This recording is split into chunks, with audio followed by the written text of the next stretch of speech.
অধ্যায় ৩ রাসূলুল্লাহ সাল্লাল্লাহু আলাইহি ওয়াসাল্লামের চুল।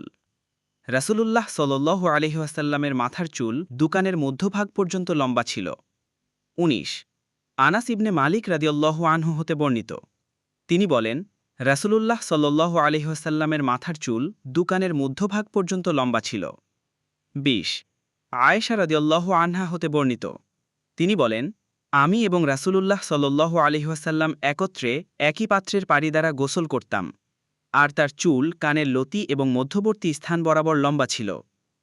২১ বারা ইবনে আজিব রাদিয়াল্লাহু আনহু হতে বর্ণিত, তিনি বলেন, রাসূলুল্লাহ সাল্লাল্লাহু আলাইহি ওয়াসাল্লাম মধ্যমাকৃতির দেহবিশিষ্ট ছিলেন। তার দু কাঁধের মধ্যবর্তী স্থান প্রশস্ত ছিল। তার মাথার চুল কানের লতি পর্যন্ত লম্বা ছিল। তিনি চুলের মধ্যে বেনি বাঁধতেন।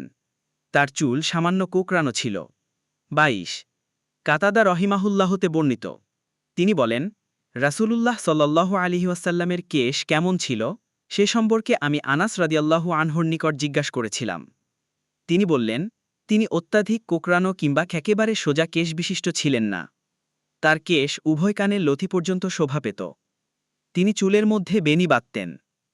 ২৩ উম্মে হানি বিনতে আবি তলিব রাদিয়াল্লাহু আনহা হতে বর্ণিত, তিনি বলেন, একদা রাসূলুল্লাহ সাল্লাল্লাহু আলাইহি ওয়াসাল্লাম ৪টি চুলের বেনি নিয়ে মক্কায় আগমন করেছিলেন।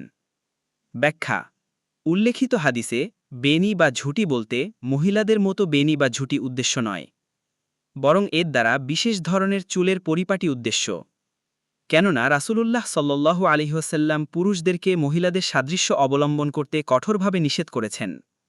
২৪ আনাস রাদিয়াল্লাহু আনহু হতে বর্ণিত, তিনি বলেন, রাসূলুল্লাহ সাল্লাল্লাহু আলাইহি ওয়াসাল্লামের মাথার চুল তার দু কানের মাঝামাঝি পর্যন্ত লম্বা ছিল। রাসূলুল্লাহ সাল্লাল্লাহু আলাইহি ওয়াসাল্লাম চুলের মধ্যে সিতি করতেন। ২৫ ইবনে আব্বাস রাদিয়াল্লাহু আনহু হতে বর্ণিত, তিনি বলেন, রাসূলুল্লাহ সাল্লাল্লাহু আলাইহি ওয়াসাল্লাম তার কেশ নিম্নবিষে ঝুলিয়ে রাখতেন, অর্থাৎ প্রথম দিকে তিনি সিতি করতেন না, আর মুশরিকরা তাদের মাথায় সিতি করত।